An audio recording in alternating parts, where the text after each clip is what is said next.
Yes, thanks. Thanks, that helped me. Thanks. If this would be easy to read. Probably got your notes in there. Well, it's just that I'm a dinosaur.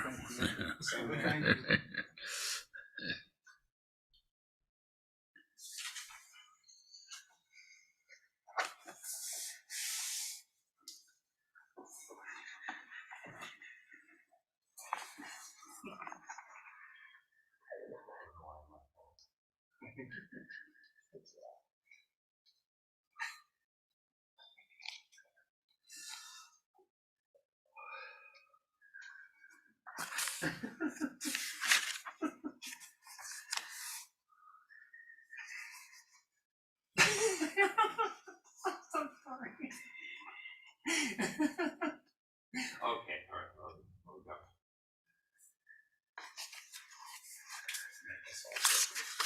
I know, no. I was keen. I came right. I just like you and the way you react, and you just make me laugh. You really do. Oh my gosh, you always make me smile. It's true. Now it's just kind of effervescent. Now you're making us all smile. Thank you. I'm trying. Okay.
Sorry, it's comical.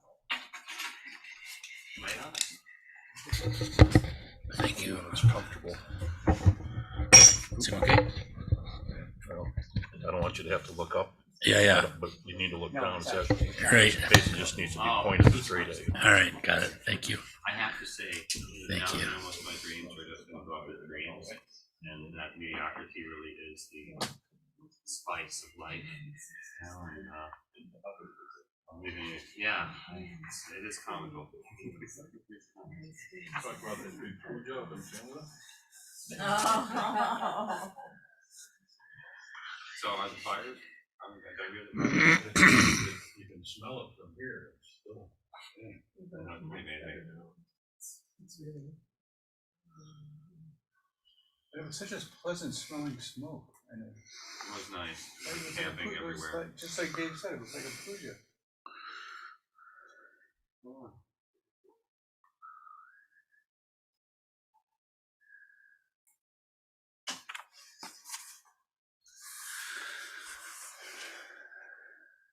Okay, good evening, everyone. I was searching through this book. I had written something out of my computer, and then I managed to spill a pint of milk on my laptop this week. Oh. My dad always said, don't cry over spilled milk. And so I ran into the kitchen with it, turning it upside down, letting it drain out, thinking that would do it. And then I noticed, I said, gee, maybe I'll push this button and see if I can start it. Just what you're not supposed to do. I later found out from the computer guy. So it totally fried. So everything that I'd written out, which I hadn't saved, of course, all gone. Not a big problem, but I found it again here in the book. Because, I'm just amazed at how comprehensive and the great tradition that we find ourselves part of. Most of, a lot of the interest in Buddhism is almost kind of therapeutic in a sense, without any sense of a historical basis there or anything even civilizational, for sure. Very much kind of American attitude. But I came across this book. It was written by Edward Kanze in 1958. And it's a translation of the Diamond Sutra and the Heart Sutra. But one thing that struck me, because of Megan just finishing her dissertation, and of course it's based on texts that were discovered that Kanze refers to here in 1908, 1918, somewhere around there. And they actually have a picture of the oldest wood block ever done. And it was done in commemoration of the translation of the Diamond Sutra, and preserved. And the only reason we have it is that it wasn't destroyed throughout history because it was stuck in some cave on the ancient Silk Road, which is the very thing that Megan has done her academic work in. But it just struck me as so funny, because when I read this, I had forgotten about that, and all the different connections that we all have. And sometimes when they're revealed to one degree or another, it's a humbling experience, but also how fortunate we are. So this is just from the first two paragraphs of his preface to his translation and from Sanskrit and commentary on these two classic sutras, Diamond Sutra and the Heart Sutra. So again, this is 1958. There was a time when wisdom was prized more highly than almost anything else. And it was no mean compliment when the Delphic oracle named Socrates as the wisest of all the Greeks. Nowadays, most people will agree with Bertrand Russell, quote, that although our age far surpasses all previous ages in knowledge, there has been no correlative increase in wisdom, unquote. At times, it may even appear as though the rapid growth of scientific knowledge has been bought at the expense of much of the wisdom which our less well-instructed forefathers could draw upon. If literary documents are anything to go by, past ages had a better record than our own, and we have nothing to show that could rival the ancient wisdom literature of Greece and India. In fact, those who want to learn about wisdom must of necessity draw on the tradition of the fairly remote past. For centuries, almost everyone has been silent on the subject. Philosophers, of whom some love of wisdom might be expected, have increasingly turned to the critical examination of knowledge and are largely engaged in active disparagement of all that once passed for wisdom. Nor has the effect of scientific and technical progress been any more propitious. What indeed could be more unscientific than the pursuit of wisdom, with its concern for the meaning of life, with its search for ends, purposes, and values worthy of being pursued, with its desire to penetrate beyond the appearance of things to their true reality. In a world occupied with the manipulation of sense data, the contemplation of suprasensory essences seems an almost grotesque undertaking. Contemporary religious movements are equally unhelpful. Intent on extreme simplification, they take pride in discarding the intellectual content of religion. Whether we look to Billy Graham and moral rearmament, or further east to Krishnamurti and the Shinshu of Japan, the demands made on our intellect and comprehension are reduced to a minimum. By contrast, 2,000 years ago, both the Mediterranean and India went through a particularly creative period, which saw the Hebrews writing about Chokmah, the Gnostics about Sophia, and the Buddhists about Prajnaparamita, or perfection of wisdom. In spite of many differences caused by the social and cultural background, the wisdom tradition at that time achieved a fair degree of universality, and its Indian form was distinguished more by its uncompromising sublimity and otherworldliness than by the peculiarity of its tenets. The works of Proclus and Dionysius Areopagita, and even the Academica of Cicero, show that some of the specific teachings of the Prajnaparamita were once quite familiar to the West. And he goes on further. But I thought that was kind of interesting this week as kind of a serendipitous discovery. And also to remind us that we're really engaged in something very great.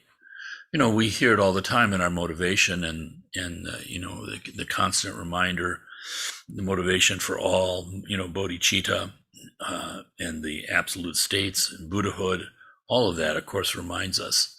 But even in a more sort of down-to-earth way in our own time, even the movements of history, I really think as Americans, we're just incapable of imagining 2,500 years, 2,600 years.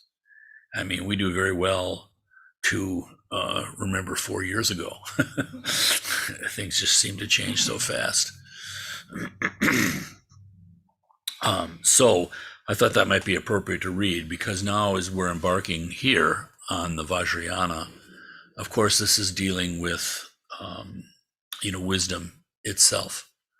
And this is the great power of it, of course, is that, we start out with wanting to avoid suffering and understanding, learning from our own inner meditations and practices and teachings, what actually is this self? How do we actually exist as an individual?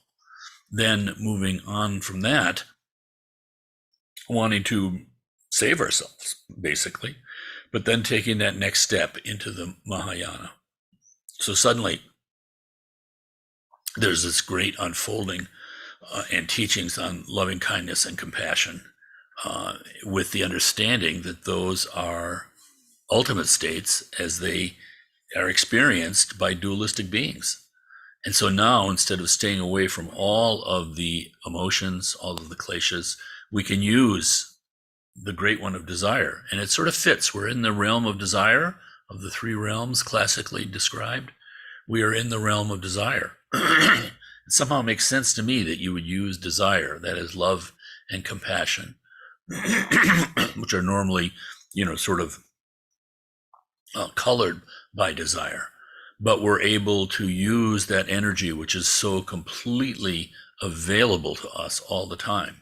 And yet with this teaching on bodhicitta, the liberation of all, in that matter, we're actually connecting, you might say, to the absolute wisdom. And of course, this practice leads to the realization of Buddhahood. But now we're taking this other unusual step and teachings on the Vajrayana, which is playing with the mind itself. So we know that this is complete liberation. We know that this is completely suffused with loving kindness and compassion and bodhicitta. And so now playing with the mind itself includes all of that. And so you might say it's more powerful. At least that's what's said. In India, the Tantra was practiced originally outside of the monasteries.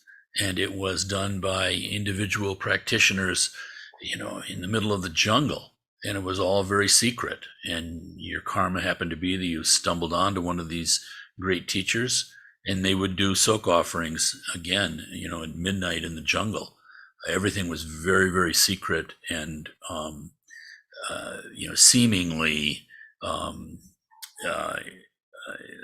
not in violation of, but seemingly certain controversial, because, the Hindu society, the Indian society was so I mean, for instance, there was no drinking, and yet here you were making an offering out of alcohol, and certainly not to mention, blood and brains and all these tantric offerings visualized. So it was so completely shocking. I think it's very hard for us to put ourselves in the place of what it must have been like for a medieval Indian to come across these kinds of teachings. Because the sense of duty, I mean, one of the definitions, I think there's something like, can't remember, but at least 13 different definitions of dharma, meaning, and one of them is simply duty. And of course, in the great Indian text, which is maybe same time as the Buddha, in the Upanishads,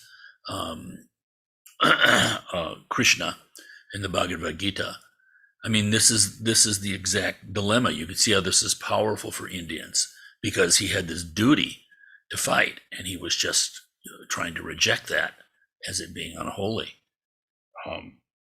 So to have this sense, and similarly with Shakyamuni renouncing his home and his whole caste of the warrior caste and the obligations that he had to rule, not to mention his wife and child. It's hard for us, I think, to understand those kinds of obligations being as strong as they were, and yet somehow acting seemingly in the opposite of that. So the Tantra basically turns everything upside down, but of course only because it's completely suffused with vast loving kindness and compassion. Otherwise, it's a disaster. So consequently, this book is a very good and kind of nice, because they're little stepping stones for us throughout all of this. None of the chapters are too much involved, or the sub chapters are too much involved that you kind of get lost. So it's kind of like a survey, but that's a good thing for us. I think that's a good thing. And then I think of us, speaking for myself, just kind of an American without a clue. I mean, I remember growing up, there was no talk of Buddhism. There was no understanding of Buddhism. It wasn't even like an option out there. And yet somehow, despite those cultural blockages, you might say, or just the ignorance, the non-existence of it, somehow you come across it in a meaningful way, and not simply as just another thing, but something that is transformative, something that can transform entire civilizations. That's really amazing. I mean, I saw something on Facebook, back and forth with a fellow a Dharma friend who's in Nepal, and he was talking about, I can't remember. It was quite a back and forth, but he just mentioned, some ceremony that was at the White House in I think June, Vesak time. This time, June of 21, I think 21. Where at Tartan Tulku, I didn't know he was still around, but a respected Lama. I met some lamas in California who had been with him. He had brought them to in Berkeley, and he had the Nyingma Institute. He had brought some of these lamas over, and then they ended up at Lama Tarchin's place. So I met through him, and so they had some sort of Vesak candle lighting or something like that, which is more a multicultural kind of thing than really a Buddhist thing. But nonetheless, this is how hopefully is kind of seeping into our culture. And it's powerful enough. People get into the Dharma because they have headaches and they want to help their headaches. And the next thing you know, they're kind of touched by a more divine fire. So we're starting tonight on the Vajrayana part of the book.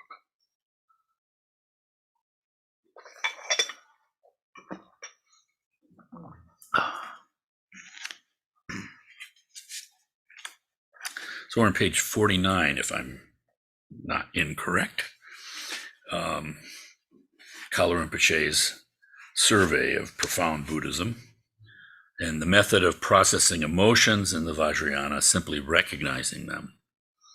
In his teachings, we will see how, in the framework of the Vajrayana, the liberation of conflicting emotions is done by simple recognition through meditating.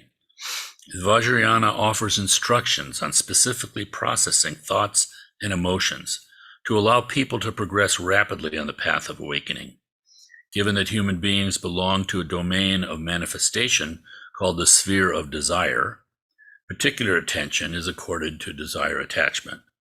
A relation of the four classes of Tantra is established with the four increasingly complex degrees of satisfaction of sexual desire allowed by the practice of these tantras.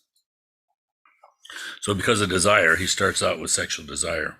Tantras and sexual desire. Of course, this is all wildly controversial to Indian society still.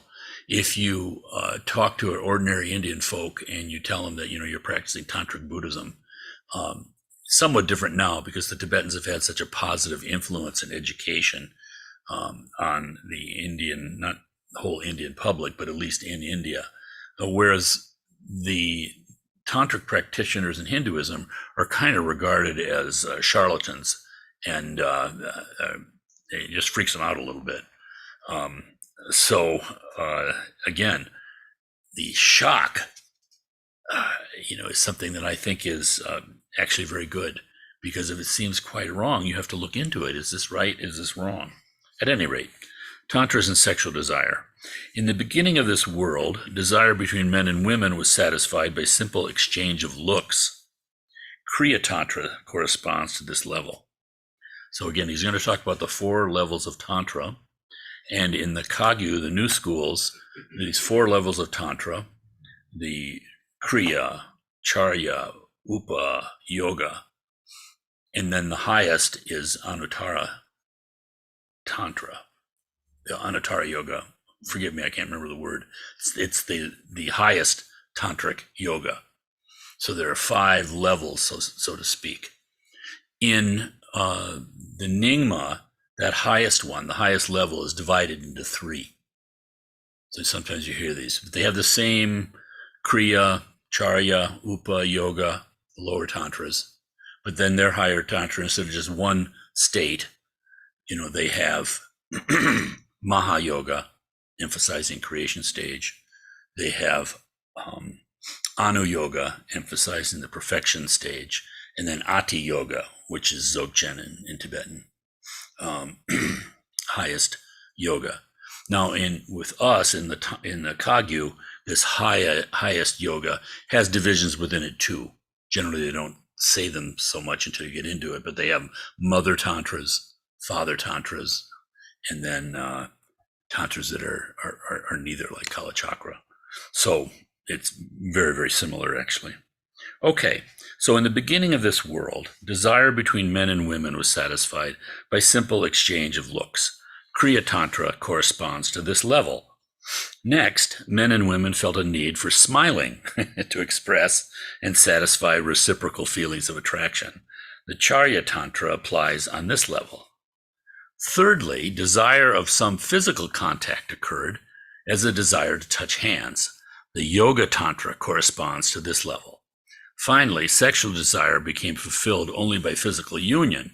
It is at this stage that there appeared the Anuttara Yoga Tantra, the highest Tantra. Okay.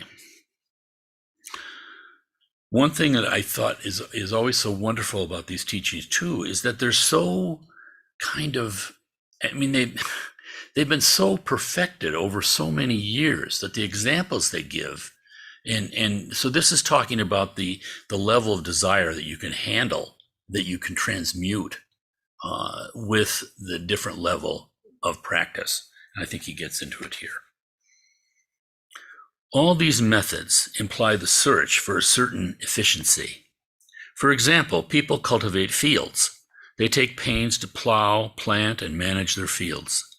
This makes sense only if a good crop is obtained and profits come to those who have worked.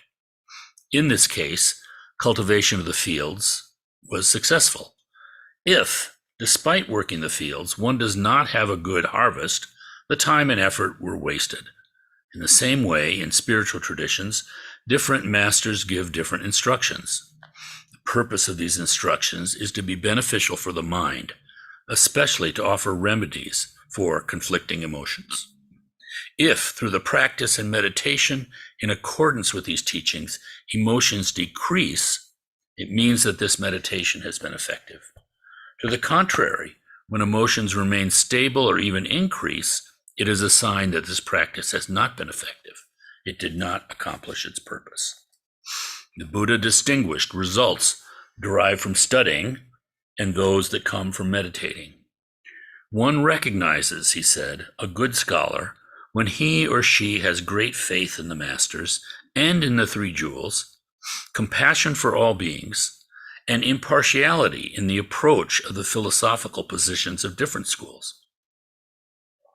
The behavior of a good scholar is compared to a small ball of wool falling into the water. The wool neither makes noise nor does it swirl. Similarly, a good scholar is a soft and modest person who has no character of roughness and no tendency for agitation. On the other hand, meditation engenders absence of conflicting emotions. Whether meditation allows us to reject conflicting emotions, transform them, or liberate them in the mind, we recognize the result of meditation when emotions decrease. Now here's a section that he labels fortune and misfortune of the West.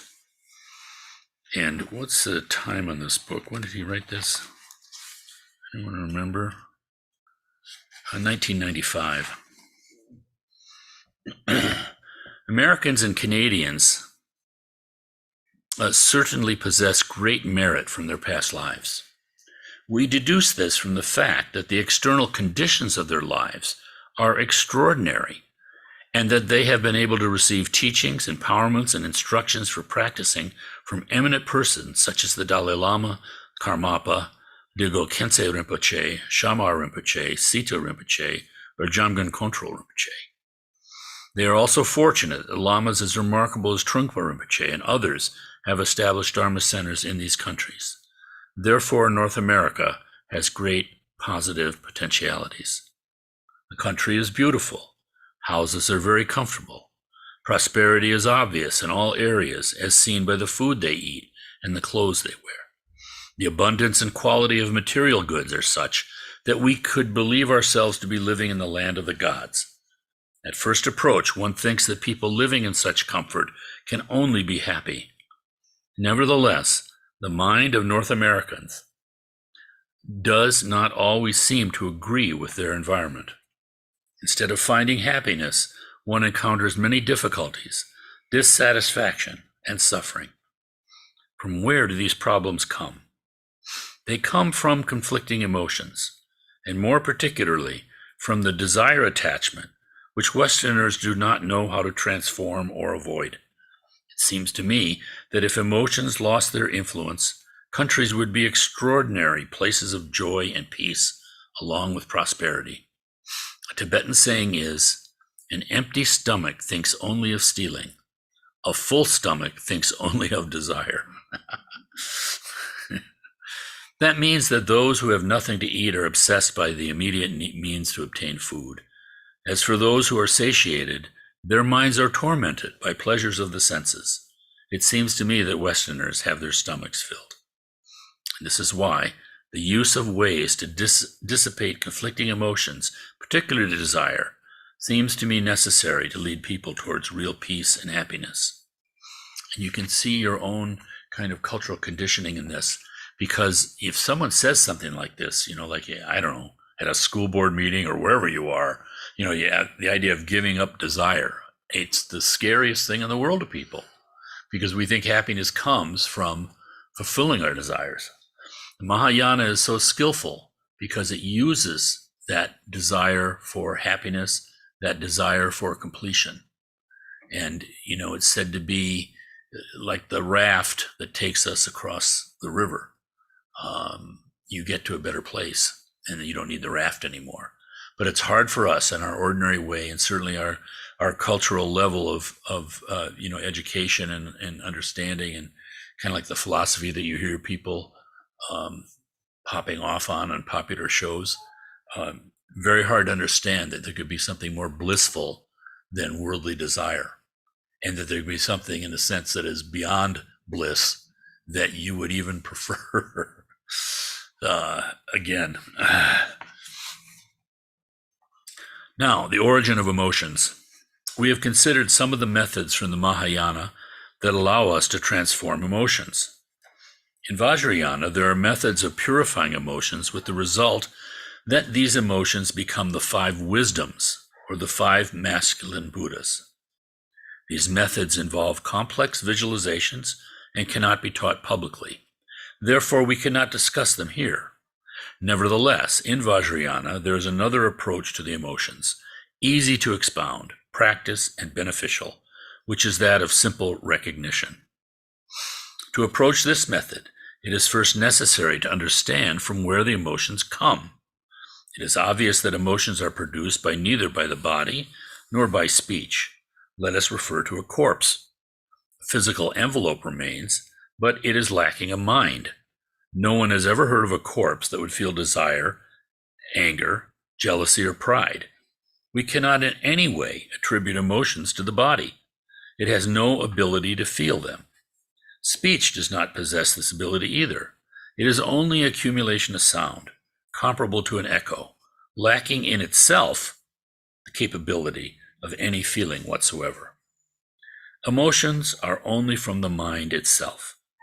This does not mean that body and speech are not implicated in the emotional process, but they are only implicated as executing agents or as servants.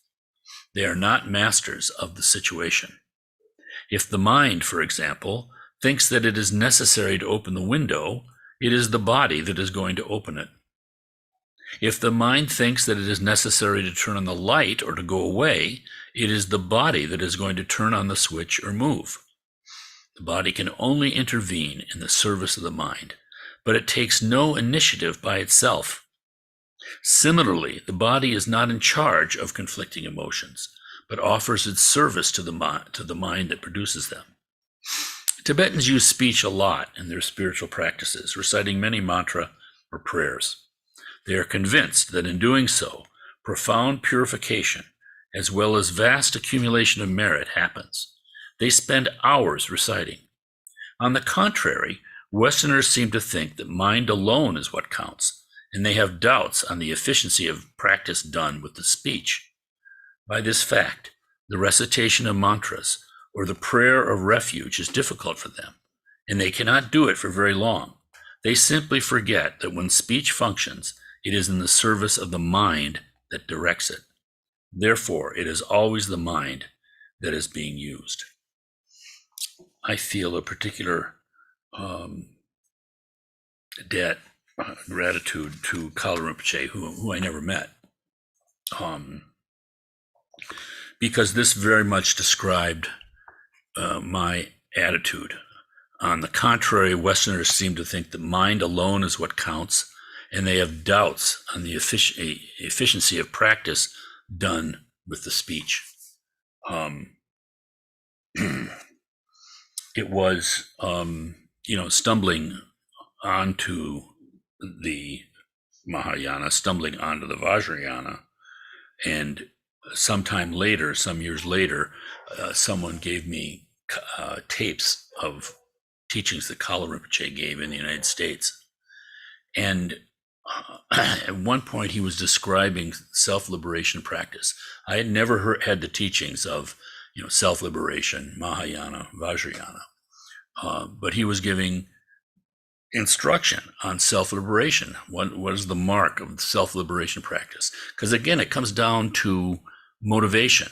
Kempo corrected someone or explained to someone this Sunday, very wonderfully, that it's the attitude that you do with it. The difference between the Vajrayana, the Mahayana, and the Hinayana are not outer organizations, although they're presented that way sometimes, and we tend to think that way. But actually, it's the motivation. You can have a Theravadan master who's actually practicing the Vajrayana because of his deep realization. On the outer side, you can't tell. But nonetheless, in Kalu Rinpoche's teachings, he was describing self-liberation practice. And I realized that that's exactly what I had been striving for and doing without knowing, what you were doing. And so when you see, in the teachings themselves, something that you've experienced or whatever your attitude or whatever, so clearly explained and in such a wonderful context, you have, this is the importance of the teachings, you then have more confidence to take another step, or at least not to quit. So, is the mind square? Conflicting emotions come from the mind. What is this mind that generates them? The Buddha described the mind as lacking color, form, shape, size, and any material determination. We probably can admit that, but we will have a stronger conviction if we personally examine our own mind. What is color? Is it square, round, or triangular? Does it measure 2 or 3 kilometers? Does it occupy a large or small surface? We must examine these different points directly by taking our own mind as a reference. We will have to meditate, first of all, by looking at our mind, and then by looking at the conflicting emotions. Now, the benefit of taking refuge. But before approaching meditation, in the Vajrayana, just as in the Mahayana, we recite the refuge prayer and develop the mind of awakening, bodhicitta. To do this, in the space in front of us, we visualize the Buddhas, Dharma, and Sangha, as well as the Lamas, the Yidams, and the protectors of the Dharma, filling all the sky and radiating grace and compassion. We think that with all beings, we take refuge in all aspects of refuge until attaining awakening, and that we ask them to protect us until we are liberated from the suffering of samsara. In this perspective, we recite the refuge prayer. Also, you can add here too something that I think, in my experience of the Nundro practice, is almost entirely with the Dujam Tersar.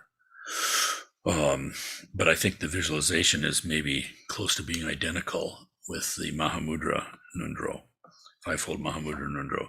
And that is, like he described here, this vast display in front of you, but also you're leading all sentient beings. You think that you're there in the prayer gesture, and to your left is your mother. You make it very real. And then your female relatives, and the females that you're closest to, and then this huge throng going back out of sight of all the female beings in the world, animals too. On your right, your father, similarly.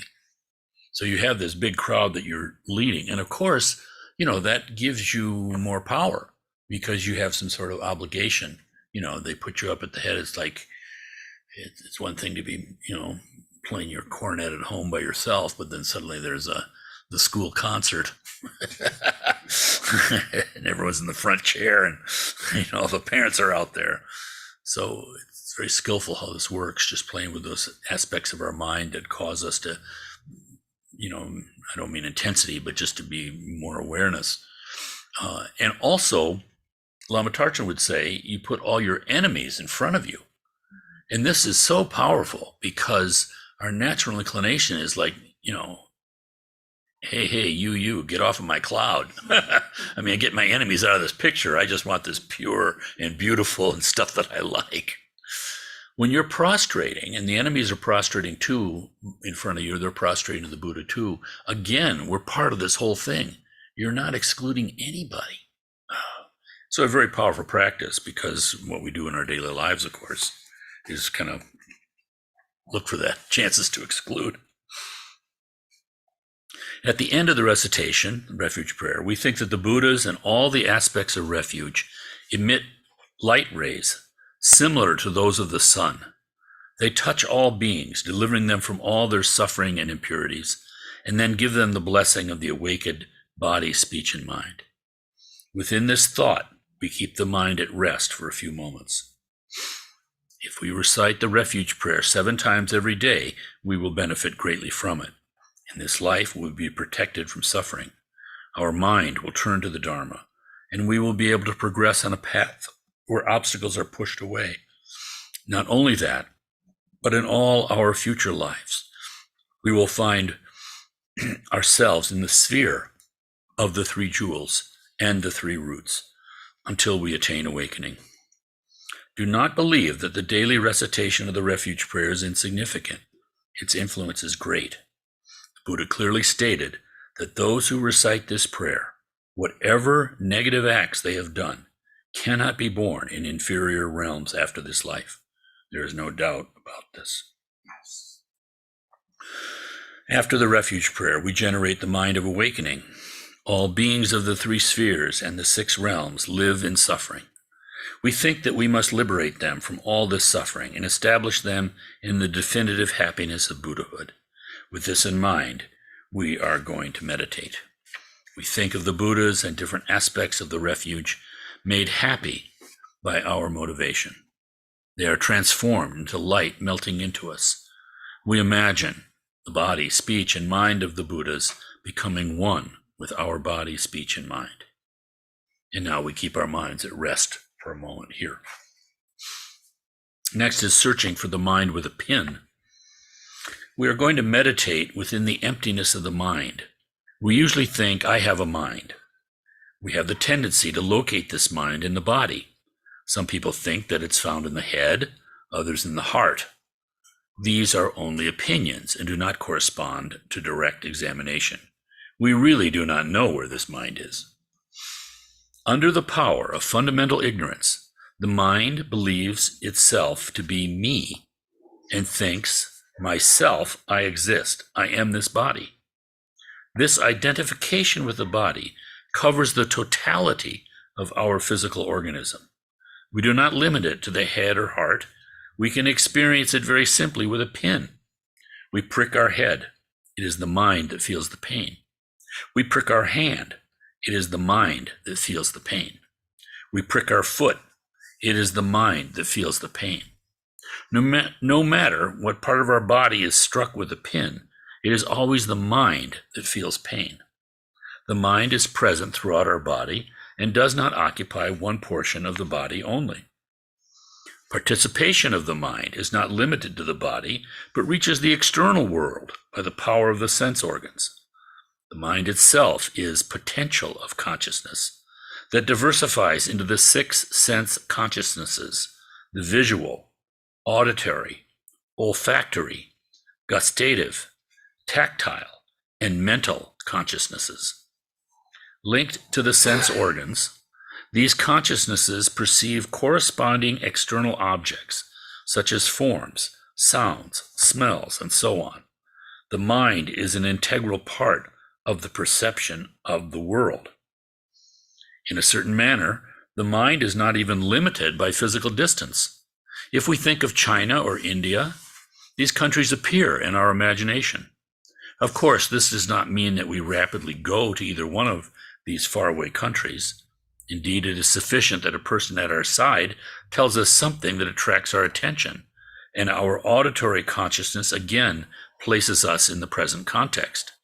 This ability of the mind to wander without limitations in imagination is an indication of his omnipresence. Fundamentally, the mind is the same in all beings. If we take a small insect the size of a tip of a needle, it has the ability to feel as we feel. It feels fear, hunger, thirst, and all sorts of sensations. An elephant also possesses the same capabilities. Karmic conditioning imposes difference in the intensity and modes of perception, but the mind is the foundation of feeling. So, a meditation on the mind. The mind that penetrates all things, this mind common to everyone, we must understand what it is. First, the mind is empty in the sense it does not exist as an object. It has no color, no form, no weight, and so on. Neither has it a side, a border, a center, or circumference. Not being material, it is similar to space.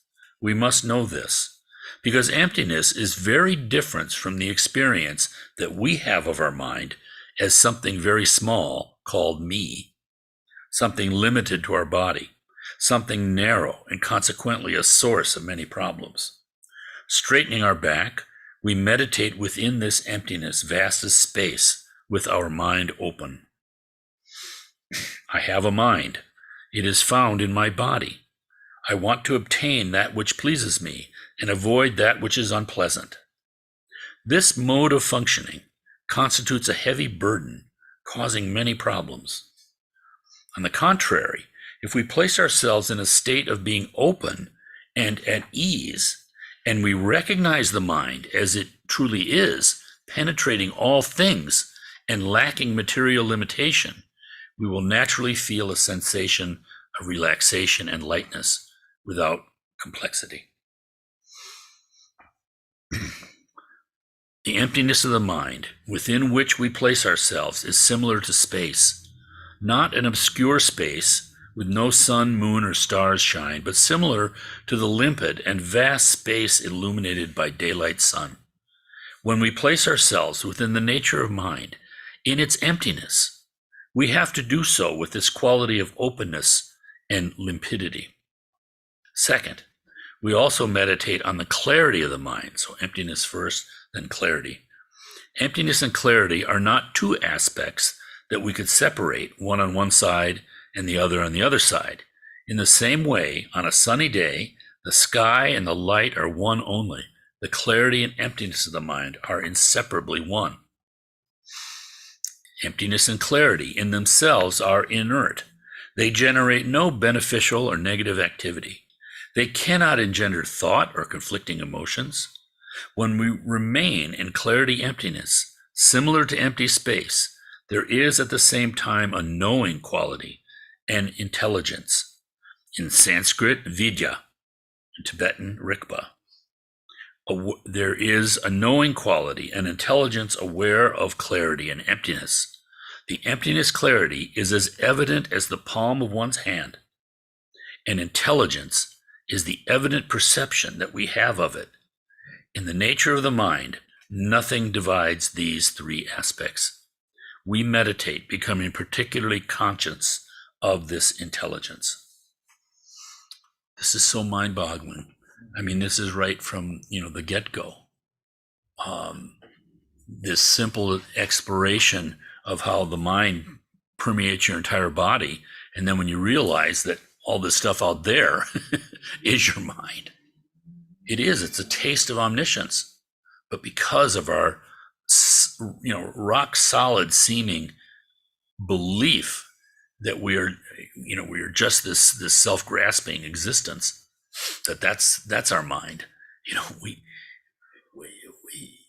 We can't stay there. Our habit is so strong.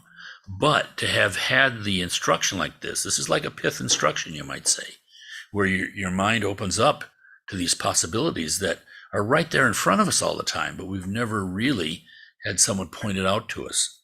I mean, it's odd that it has to be pointed out, but they're only pointing out stuff that is your experience already, really. So this is tremendous, because this quality of emptiness, the vastness of space, the clarity, the beautiful blue color, you might say, or just the quality of the sunlight filling the summer sky, but then the intelligence, the knowingness, the awareness is so amazing, because that intelligence, that is, you can see what the Mahayana is getting at. It's just this, suddenly the teachings matter. The ability to talk to others, to work with others. It's not just this, self-limited kind of thing. It's just me and my understanding on my meditation cushion. Rather, the Sangha, the sentient beings, all of that is the work, really, but not in an outer way like we tend to think of, joining the right organization or doing stuff that looks good. Nothing wrong with any of that, but this mental understanding, the knowingness, the intelligence of your own mind. And then suddenly all this becomes what? Well, doable. Because instead, if we had to just stay within our own sort of, limited experience in that, again, positive things that can happen like that. But for this complete engagement with sentient beings. The awareness is not something that, again, just here, but all out there too. And now with the Vajrayana, we're experiencing this directly in our meditation. And yet, of course, using all these tremendous symbols in that. And unfortunately, this is often an obstacle for people. I don't think people here, but for many people, they just can't get over the outer appearances. Very hard. Even something as beautiful as Tara, it becomes a problem for them somehow. It's just like sort of the battle of the bands. Well, what about Jesus and, or whoever? I mean, they immediately go into this divisive kind of thought, and it's a problem for them. So there has to be a certain, amount of faith. And often we don't even recognize our own faith. That's what's so interesting to me about it. This most powerful quality that we have, this deep down attachment, a connection with our own mind, and that allows it to manifest in these outer ways that we can relate to, because that's what we do. We're allowed to relate to outer forms and inner feelings. It's because there could be a confusion between, and there's a Jewish belief that we don't pray to idols. So, what's the difference between a deity and an idol? Right, exactly. So that might be offensive. Yeah, there are intelligent objections to this based on their own level of understanding. And forgive me, those of you who heard the story before, but when we had Kalachakra here, and it was just the timing was so perfect because Hollywood had its 2 movies come out, Martin Scorsese and Brad Pitt. You couldn't do any better. And suddenly Rochester was on the cutting edge. Instead of being 15 years behind New York City with whatever's going on, we were right there, and it hit us at the right time. So we had prayer flags over Main Street, prayer flags over the Genesee, all this stuff going on. And there's it's this unusual group in town. It's Jews for Jesus. They used to have late night. Sounds like an accident. I know. They had a late night show that would be on like at 3:00 in the morning sometimes, because I think it was cheaper then. And they had some local guy. What was that? You said it was cheaper? At the time, the airtime was cheaper then, I'm sure. And and the guy that was the head of this would give sermons. And I have a rabbi friend, and he told me, the people that really make trouble for me in this lifetime, they're all wearing hats, meaning that they're all rabbis. So this was one of those guys. Well, so they made a big stink about these prayer flags with Tara and other deities, Guru Rinpoche, strung across the Genesee. And so, it was idols. That was it. And so we took them down. And then when Lama Tarchin came the week after, someone asked him, Lama Tarchin, what would you say? These Christian people, they're Jews or Jesus, I don't know how they should be termed, but at any rate, she said these Christian people were saying these flags that we had with the deities on them they were demons. What do you say, Lama Tarchin? He says, they're right. Everybody went, what? You can't say that. If you think that deity is not your own mind, if you think it's some sort of outer thing, it becomes a demon and destroys you. So there's no contradiction between really the very deep, profound, not the popular, but the very old man in the sky with a beard, but the very deep, profound theistic idea that there's some sort of central point or power or God, something that we can't touch, that is just beyond worldly, infuses the world but is not the world. You know what I mean? Yeah. I regard the Buddhist philosophy as really the most subtle out there. And even then, the Buddhists say our teachings too is still just a finger pointing the world at the moon.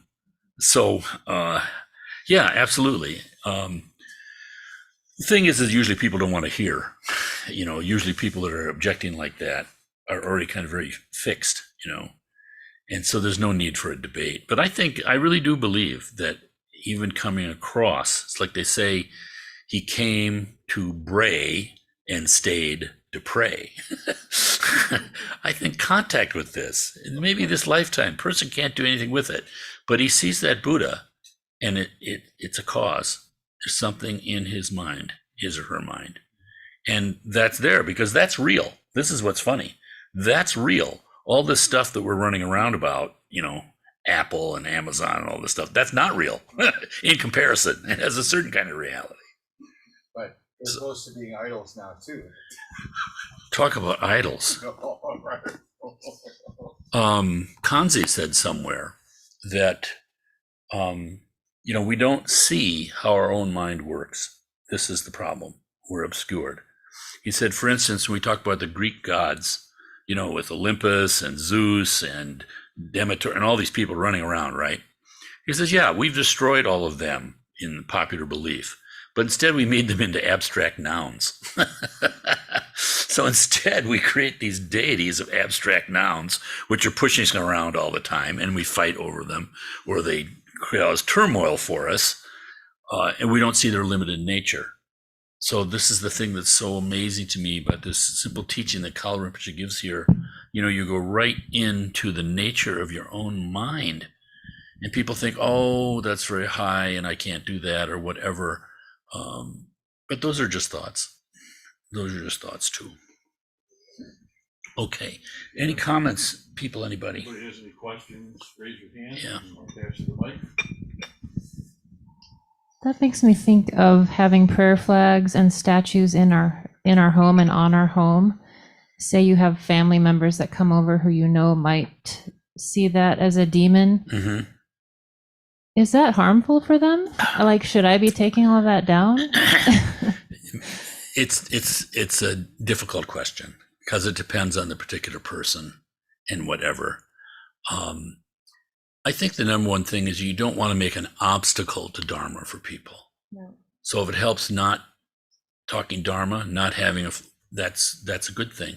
Mm-hmm.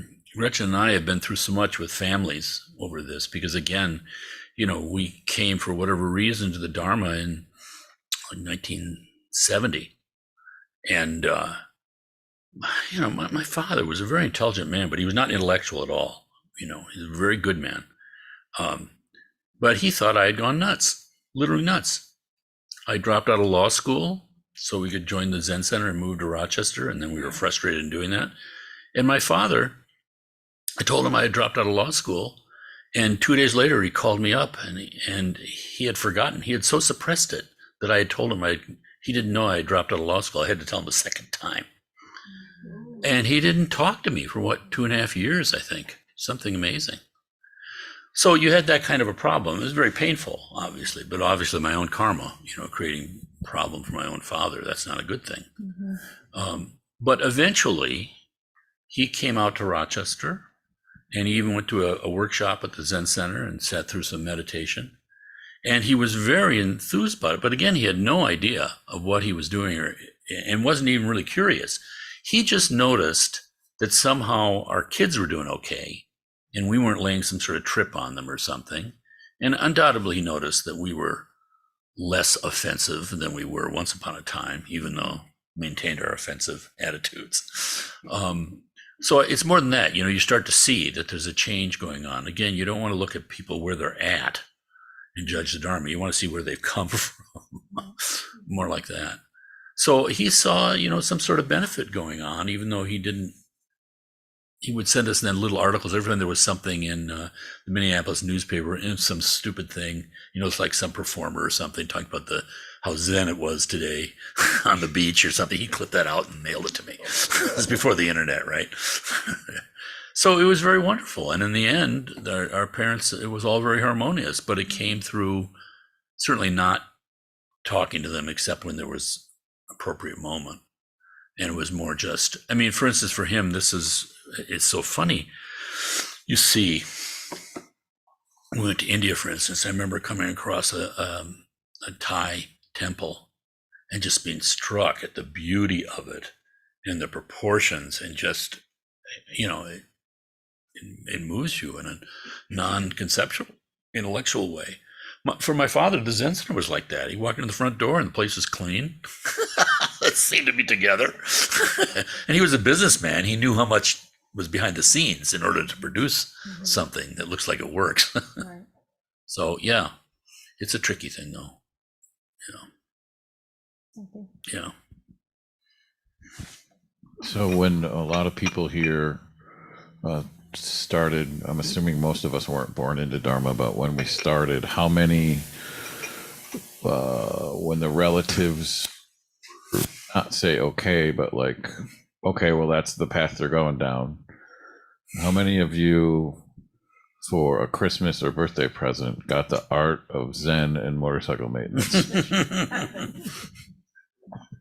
Did you? Oh, yeah. Yeah. I got like several copies in the same year. You read that book in my, well, I didn't read my.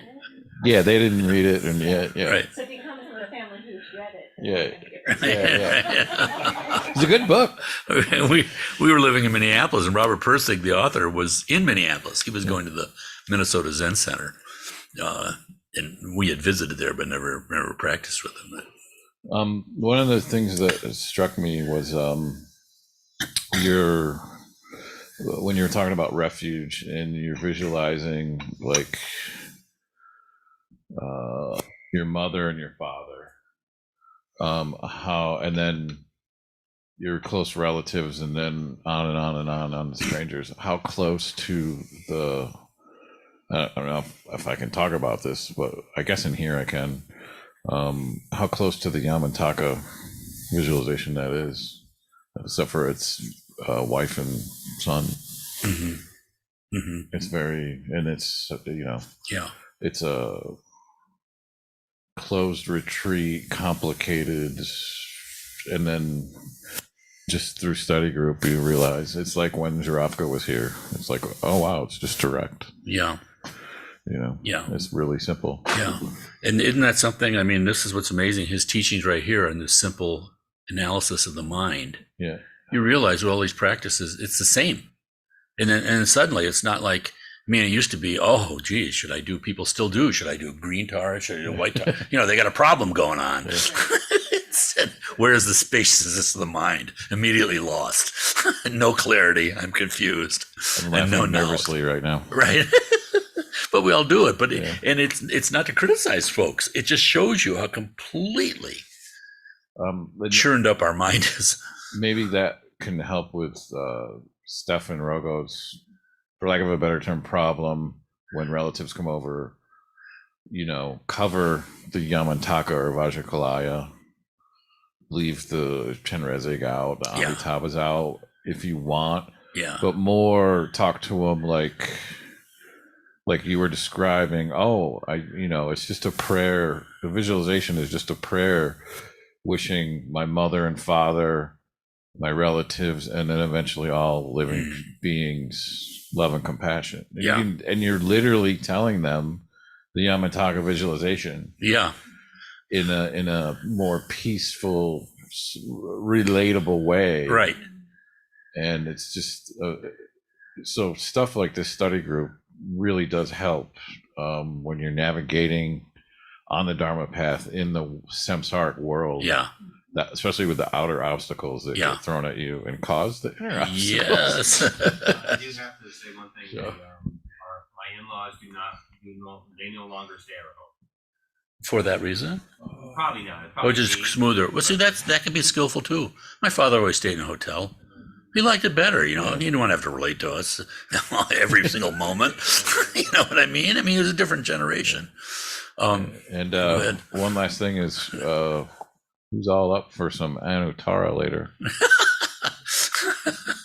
All right, Kriyatara it is again.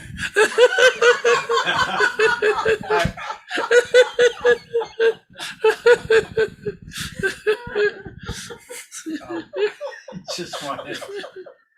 Okay. I'm gonna sit down.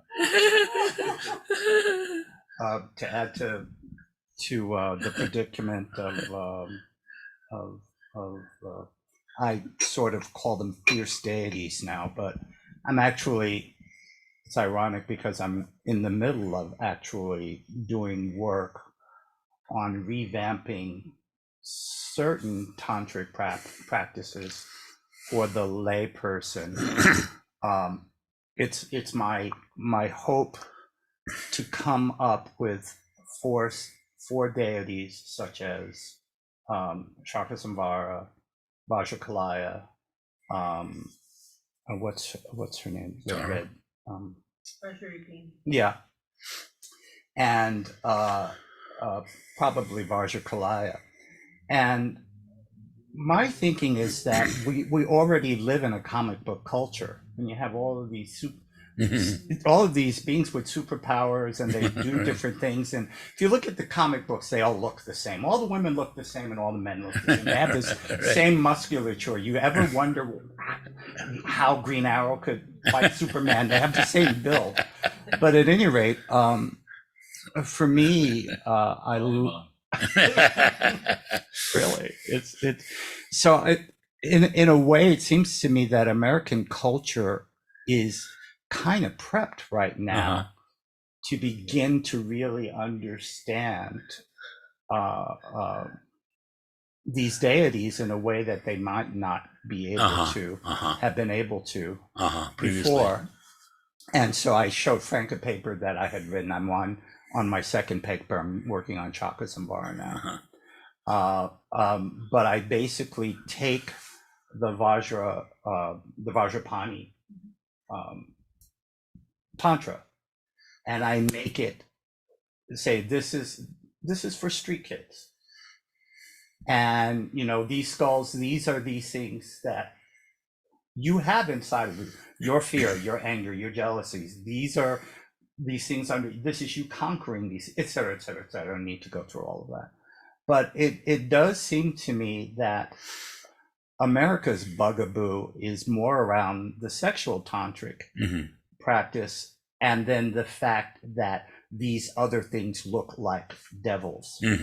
And so my experience in the hospital, when I made the mistake of telling someone that I would say a Buddhist prayer for them, and they were Pentecostal. Yeah. And I should never do that. I didn't. I was a freshman mistake. Yeah. And she was instantly like, no. Right. And I told the mother, I said, it's just, may you be well, may you be happy. Yeah. I don't want to be Buddha. I don't want to be Buddha. Right. Right. So the whole educational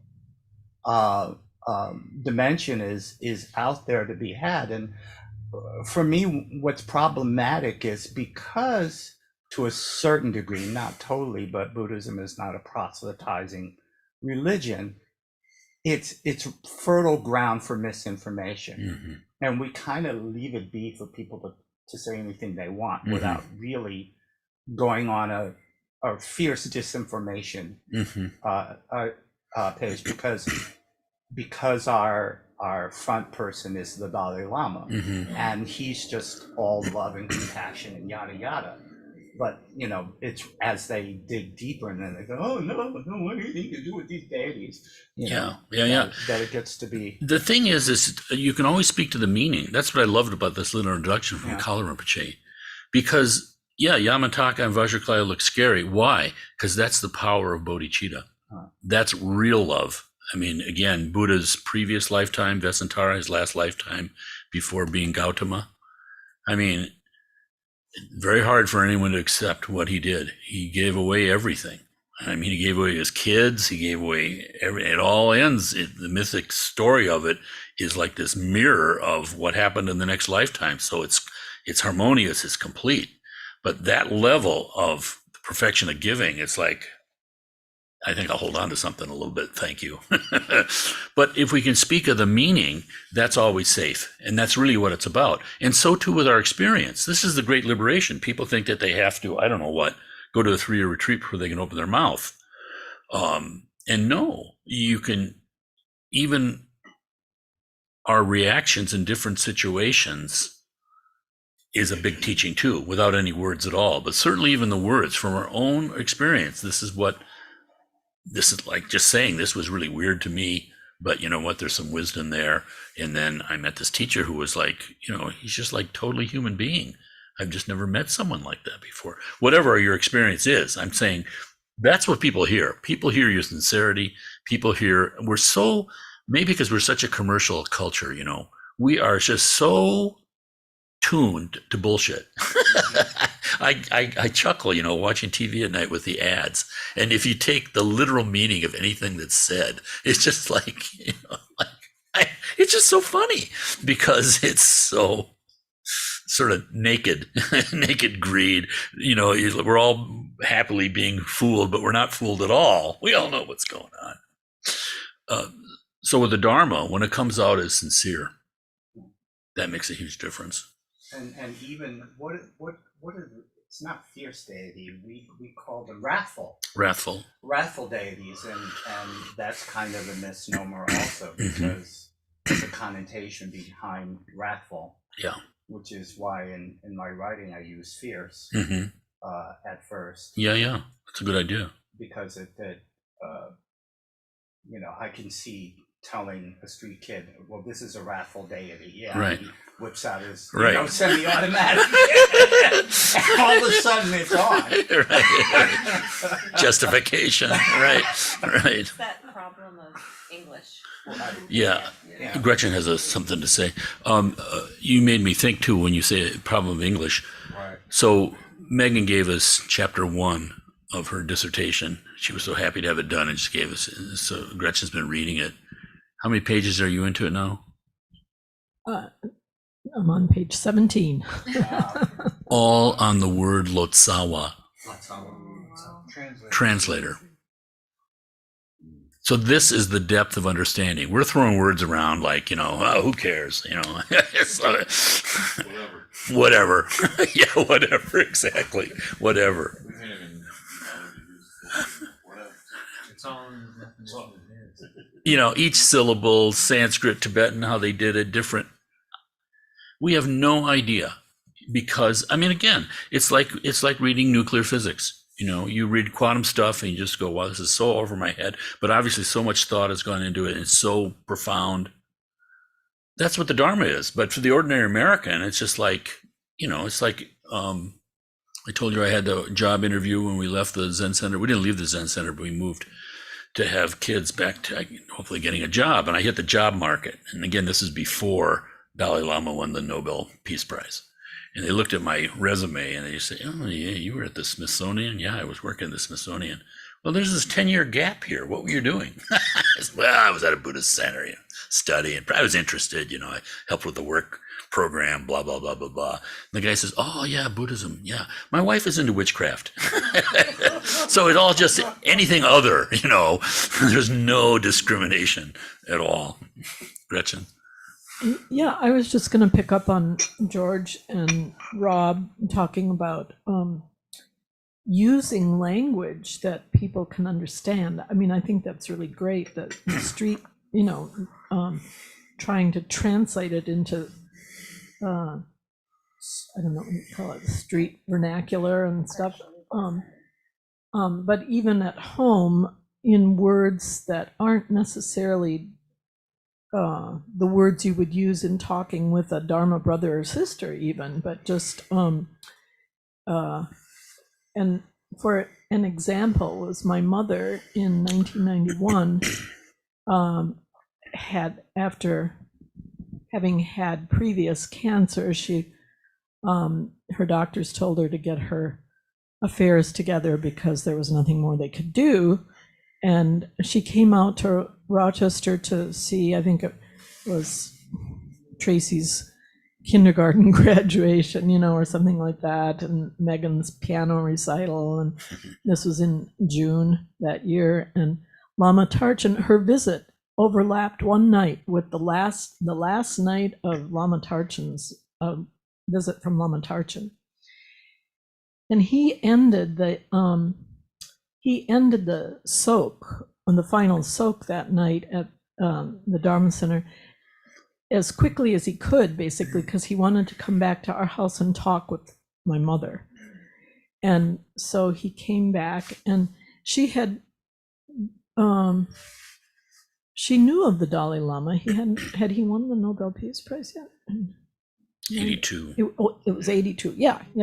So she was impressed with him, but she also, like Frank's father, had my parents were devout Lutherans, Scandinavian in Minnesota, and So they were very disturbed by my becoming a Buddhist, although she came out to a workshop also. I Yeah. don't think my father went. But I remember she to asked it. you once, so you're giving up Christ, Yeah. It was a real problem for her. Yeah, it was a real problem. But she, Lama Tarjan was just so, much like Garchen Rinpoche, but there was different too, Anyway, he sat down on the couch with her, our living room couch, and Frank and I just served them tea and sat on the floor listening to him, and he held her hand and stroked it and just talked to her in terms she could understand. He knew that she was Christian, and somewhat devout, right? But we knew it was pure Dharma he was talking to her about, and about death and dying, and and He was giving her Bardo and Poa instruction. yeah, but in a way she could hear it and Yeah. understand it. There wasn't anything Buddhist in what he said. And that summer, rather than going out to California for the summer retreat with him, I took the girls and we went to Minneapolis and spent the summer with her as soon as the girls were out of school. And we put her to bed every night, first reading scripture, whatever scripture she wanted from the Bible and Christian prayers. And then we did this Buddhist practice that Lama Tarchin had told me to do with her. And then we would sing the Tara mantra while she fell asleep every night. And some months later,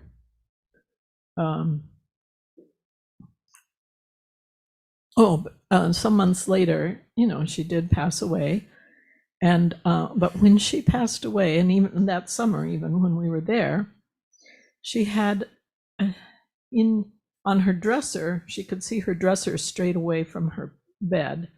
And she had a picture of Jesus and my father, who had passed away a couple years before, and the Dalai Lama and Lama Tarchin. And that's, anyway, I felt closer to her at that summer than I had in years and years. Spiritually, so even though, it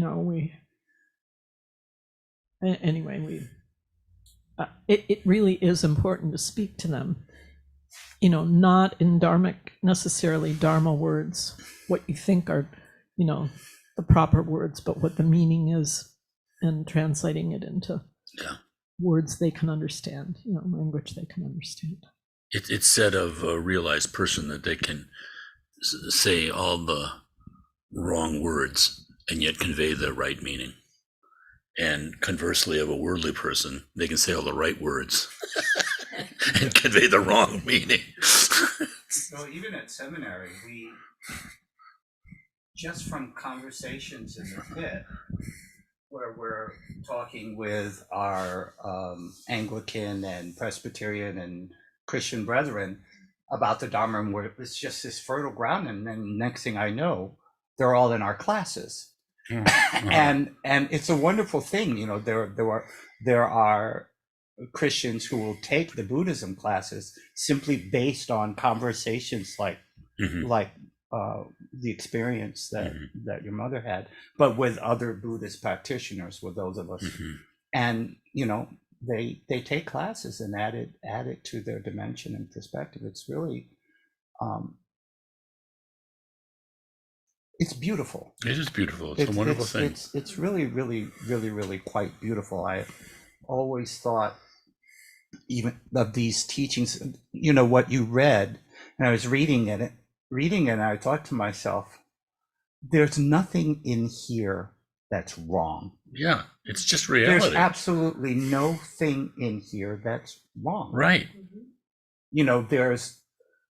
You can say you don't want to do it. Right. You don't want to think that way. Right. But there's nothing wrong. Right. There's no scripture that, Right. No one's saying, and then they went out into the desert. And, Right. this is mind. Right. It's mind. It's all mine. Yeah. And that's for me the simplicity. I can overcomplicate, eating a bowl of soup. Join the team. And it's so nice to just go to a place, be in a place where it's inside out. Yeah. Rather than outside in. Yeah. And Dave had something. it's beautiful. A couple things that sort of bring up something that I've done in the past to slip in under the radar of heathenness. May all beings have happiness in the cause of happiness. May all beings be free of suffering in the cause of suffering. Who can really argue with that? Yeah. And yet you've introduced a really important aspect to the Dharma itself. And also, I think it was back during Kala Chakra, somebody explained to me the difference between peaceful and wrathful. Is that you see a little kid about to walk out into the road. Well, peaceful would be, oh, it would be so nice if you didn't do that. Wrathful is exactly what any normal person, "Ugh, you're on it." Yeah, that was brilliant. Or is that fierce? Yeah, that's fierce. Wrathful is my mother saying, "You went out in the street, I'm going to beat you up." That's fear. But that's That's also fear. fierce. At least in my neighborhood. That comes with the connotation that there will be consequences. They might not ever do it again, though, right? Right. So with everyone talking like this, before I started at White Lotus, I didn't practice any Buddhism. I was kind of dabbling in different yogas and Native American spirituality and kind of lost. And I grew up Catholic, First Communion, and then all that stuff that you do afterwards and all that. And the second I became a teenager and a young adult, I just kind of lost faith and didn't believe in any of it. And I thought anyone that believed in it was a sucker. And didn't, and the only time I went to church was to take my mother to Easter, Christmas, my grandmother, whoever. And I just kept my mouth shut to be nice to them. But if I was talking to anyone outside of that, I just let them have it, right? So the first couple of years here doing it, right, it was just hard. It was, I was still, because I was anti-religion. Yeah. And rebirth, like, come on, man.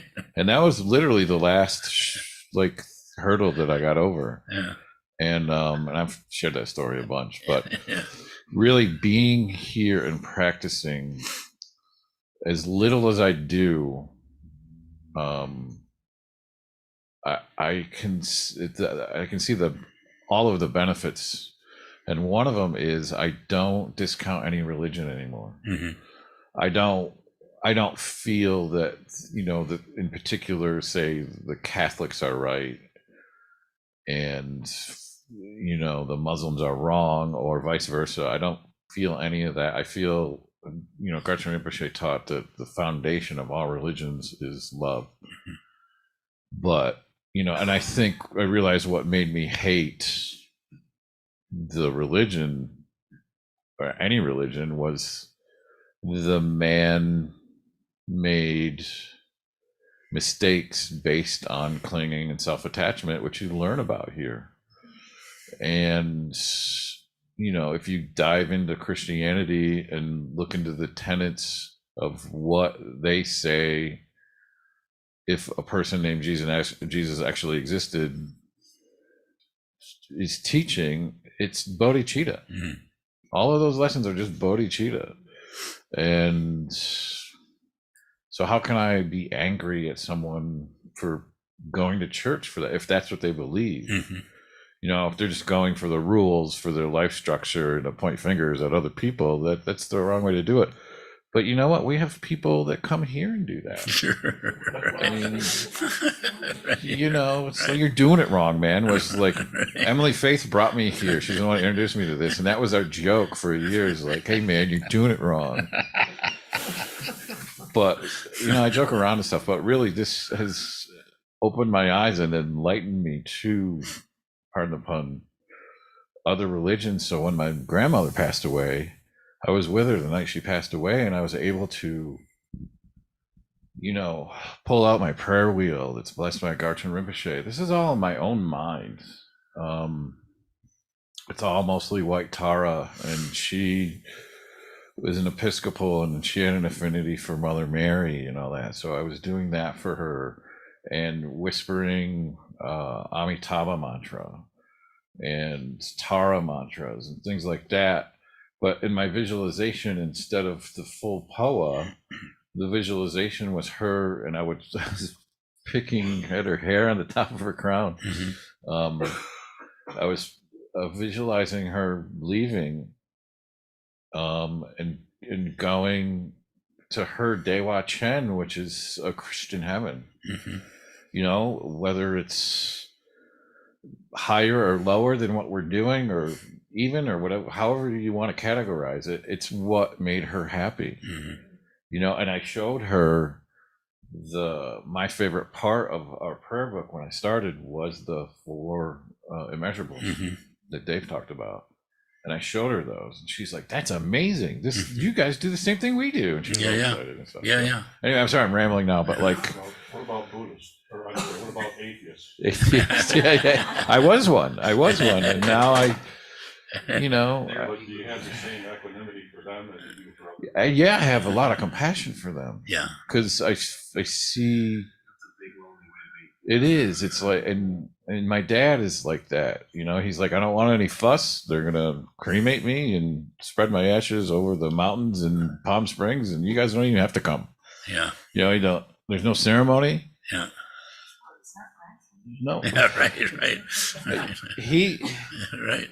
he got his GED, and he was a mechanic. And I got to tell this.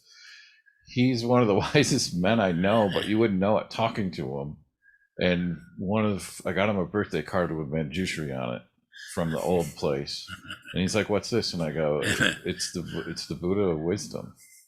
And obviously it's primordial wisdom and things like that. But he's like, "Well, I'm not smart. Why are you giving this to me?" Right.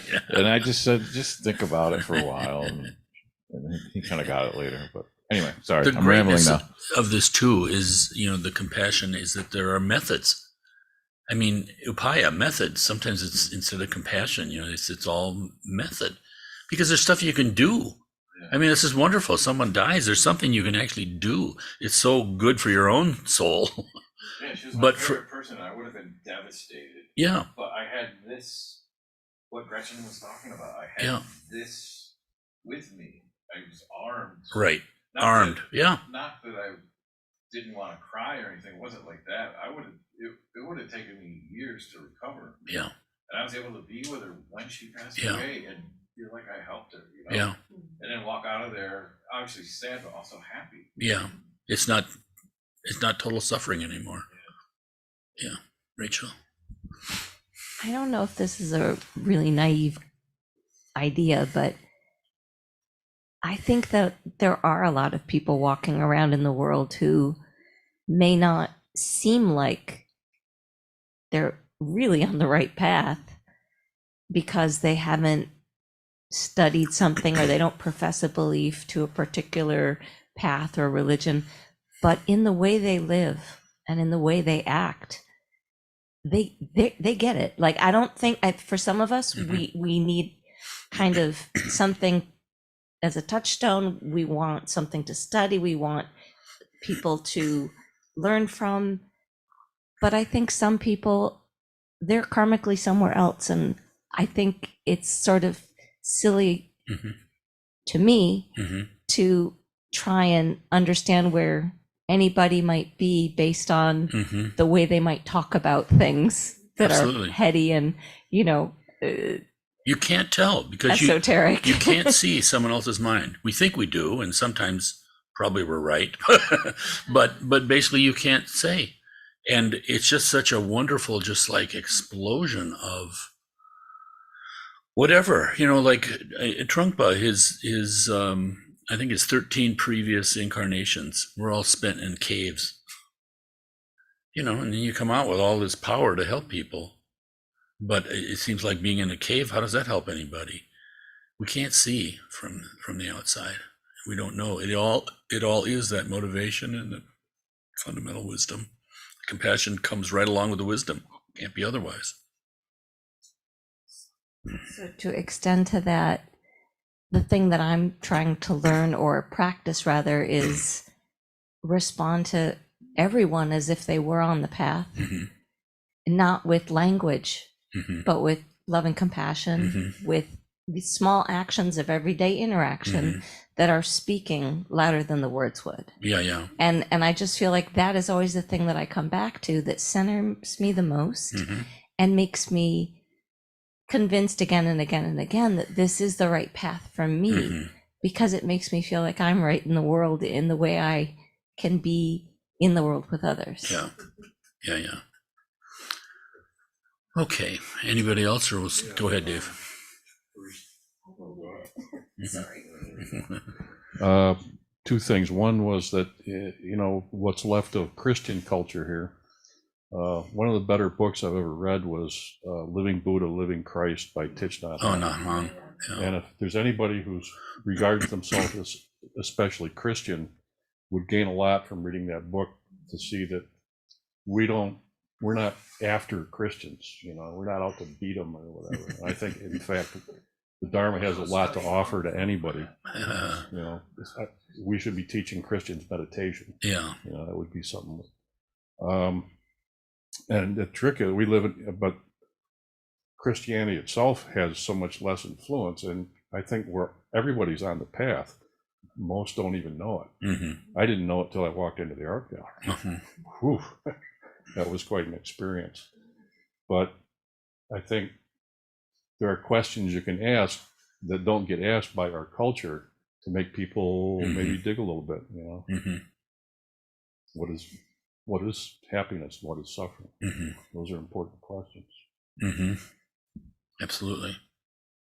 And at the same time, I take so much sort of delight and kind of humor in the cultural misunderstandings or misapprehensions. So, it's like this statement from Gary Snyder. So the poet, Gary Snyder, he was one of the original beatniks.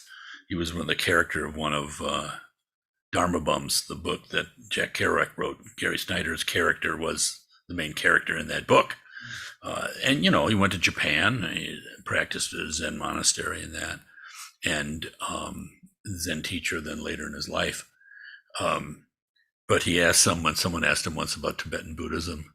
And he said, well, he said for him, Zen was kind of like jumping right in the middle of the ocean, whereas Tibetan Buddhism was going in every single bay, every cranny, every riverlet, everything. You just have this complete kind of knowledge.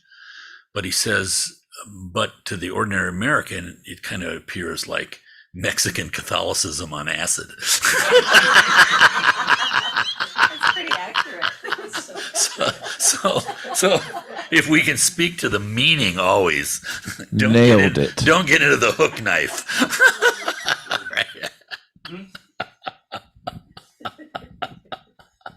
How did you know I had something? I would watch.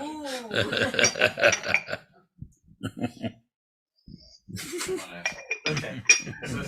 Yeah. So the certain irony about all of this is that, especially since I've now been in school, I have reconnected with Christ in a very, very different way.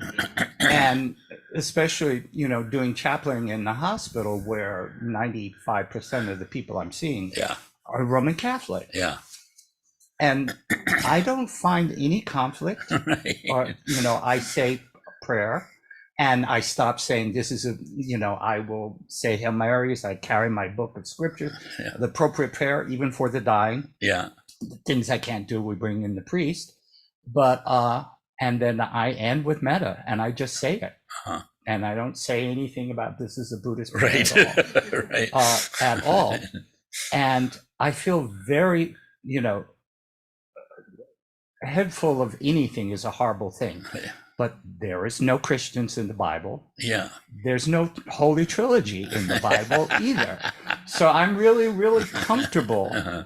with the idea of claiming Christ and of claiming God in a way that is comfortable for my relationship with you. Yeah, right.